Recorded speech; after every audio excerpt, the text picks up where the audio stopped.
इस वीडियो में हम देखेंगे कि कीपा को हम FPAPL की प्रोडक्ट रिसर्च के अंदर कैसे यूज़ कर सकते हैं।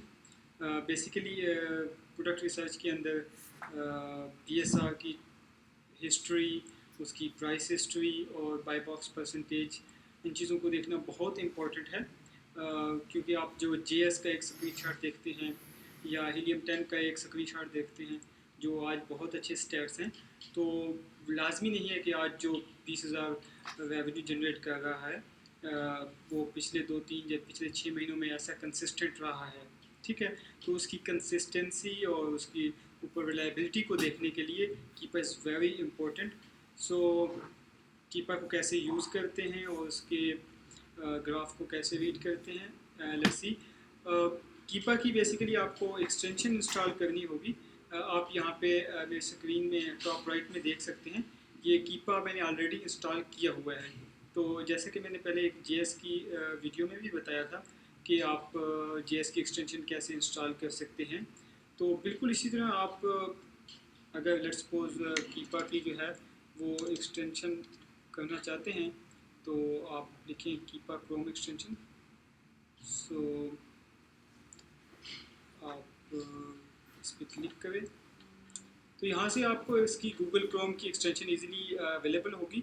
तो अब चूँकि मैंने ऑलरेडी ऐड किया हुआ है तो यहाँ से मुझे ऑप्शन दे रहा है रिमूव फ्रॉम क्रोम।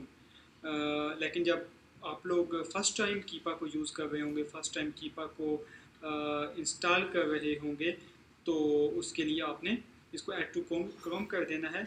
लेकिन इसको यूज़ करने के लिए ऑफ कोर्स आपको it's a paid tool, JS, Helium, Keepa, these are all paid tool, तो आपको पे करना होगा। Okay, so once you have installed Keepa extension, so I have already opened that Keepa graph, but basically what you do, you like आप कोई भी keyword type करते हैं, उसके ऊपर डिफरेंट सेलर्स आते हैं। For example if you are interested to deep down more inside that niche, तो अब आप उन स्टैट्स JS और हीलियम की स्टैट्स के अलावा अब आप देखना चाहते हैं कि जो सेलर्स बहुत अच्छा रेवेन्यू जनरेट कर रहे हैं, उनके रिव्यूज़ कम्पीटेबल हैं, इट्स ऑल ओके, तो क्या वो कंसिस्टेंट भी हैं या नहीं, क्योंकि this is very important question. अगर एक शख्स, एक सेलर जो आज 20,000 पाउंड या डॉलर जनरेट कर रहा है, लेकिन वो पिछले अगर उसके लास्ट 6 मंथ देखें तो उसकी वो कंसिस्टेंट सेल्स नहीं थी, तो अब लेट्स सपोज अगर अभी उसका इंस्टेंट BSR जो है वो ड्रॉप हुआ है, तो यू कांट डिसाइड दैट कि we should go for it और नॉट। तो उसके लिए कीपा का जो है ग्राफ को देखना बहुत इम्पोर्टेंट है। तो बेसिकली जब भी आप किसी लिस्टिंग के अंदर आते हैं तो उसका कीपा ग्राफ जो है वो आपको ऐसा शो हो रहा होता है।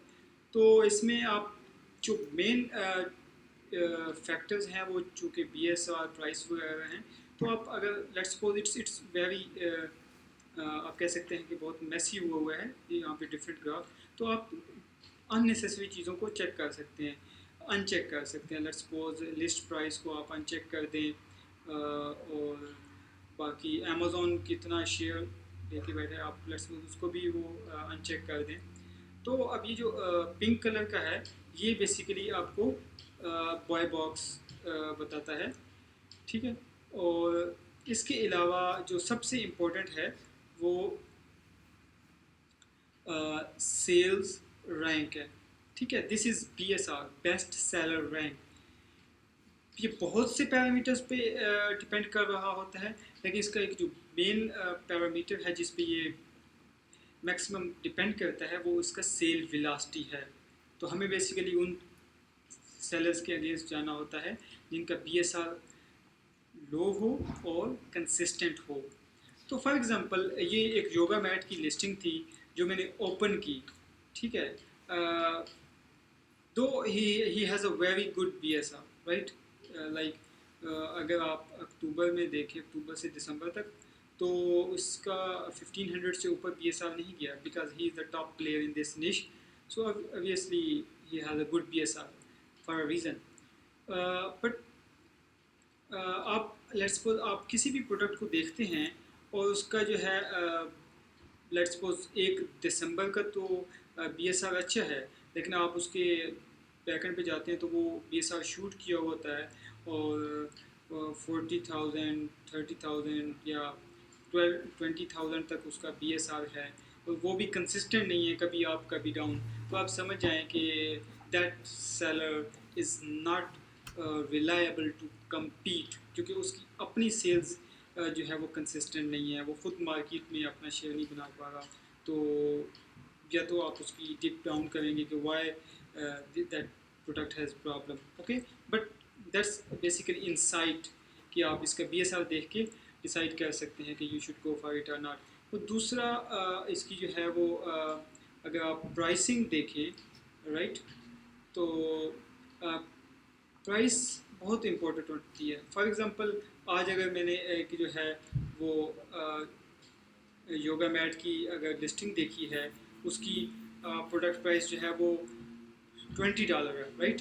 और मैं समझता हूँ कि $20 पे ही मुझे सोर्सिंग करनी चाहिए। मैं अलीबाबा से सोर्सिंग भी करता हूँ, प्राइसिंग लेता हूँ, और मैं देखता हूँ वाह क्या प्रॉफिट मार्जिन है, 40% का प्रॉफिट मार्जिन है।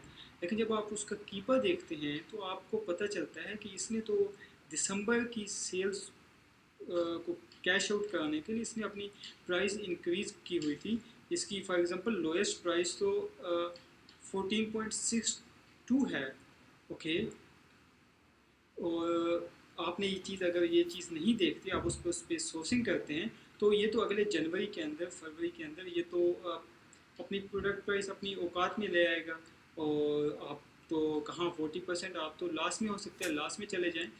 तो it's very important to check the history of your competitor कि उसने सबसे लोएस्ट प्राइस पे कितनी लोएस्ट प्राइस पे बेचा था। जो उसकी लोएस्ट प्राइस होगी फॉर लास्ट फ्यू मंथ्स, वो जो है आपकी बेसिकली उसके ऊपर आपको प्रॉफिट मार्जिन कैलकुलेट करना है, ना कि अगर उसका जस्ट एक बूम आया हुआ है और आप उस प्राइस पे करते हैं। तो ये इसकी कीपा के अंदर इसकी प्रोडक्ट हिस्ट्री और BSR it's very very important to track that seller, okay। so इस तरह आप बाकी ऑप्शन भी देख सकते हैं। लेट्स सपोज बाय बॉक्स है।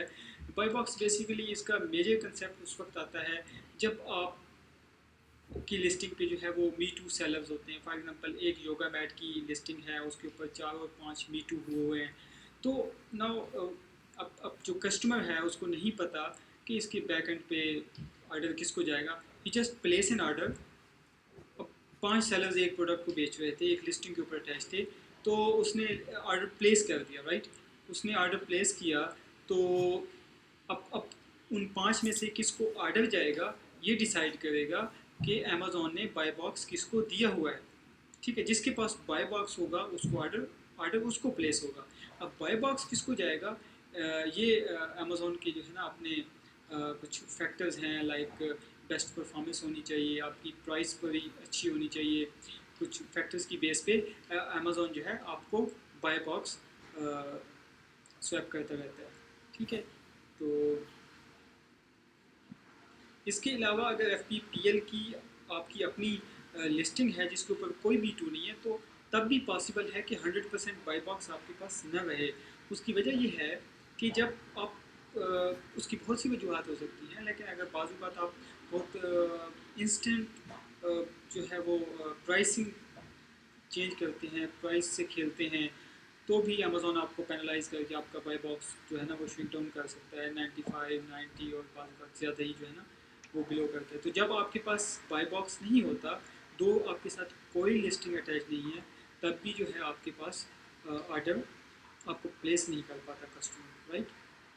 ओके, सो इसी तरह आप इसके बाकी भी फीचर्स को देख सकते हैं, but not very much use mostly. Okay, so हम अभी तक यहाँ पे 3 मंथ का डेटा थे, लेकिन हमें जो है बेस्ट ये है कि आप ऑल टाइम का इसका ग्राफ देखें। अब ये देखें, ये like wow, this is amazing. तो आप इसका BSR देखें कि ये लेटा हुआ है बिल्कुल ज़मीन के साथ। That shows very consistent BSR, right, consistent and very good BSR। लेकिन कुछ ओवरशूट्स भी आए, बहुत सी वजूहत हो सकती हैं, ठीक है। प्राइस ऊपर नीचे होती है, बाकी कंपेटिटर्स आ जाते हैं, सेल वेलोसिटी डिक्रीज हो जाती है, जब सेल वेलोसिटी डिक्रीज होती है BSR शूट कर जाता है, but still like he is a top player in this niche and he has a very good BSR. Okay, so यहाँ से आप जो है डिफरेंट टाइम जोन के लिहाज से भी इसको कैटेगराइज कर सकते हैं और हिस्ट्री को देख सकते हैं, और इसके अलावा आप जो है इसके स्टैटिस्टिक को भी देख सकते हैं। फॉर एग्जांपल आप देखना चाहते हैं कि इसका सबसे लोएस्ट BSR क्या रहा है, इसका हाईएस्ट क्या रहा है, इसने सबसे लोएस्ट प्राइस कितनी रखी है, ठीक है, लेट्स सपोज $12 और फिर हाईएस्ट कितनी रखी है। तो ये एक क्विक ओवरव्यू आपको स्टेटिस्टिक्स से भी मिल सकता है। तो ये एक बेसिक इंट्रोडक्शन था कीपा का। I hope you will get it. Thank you so much.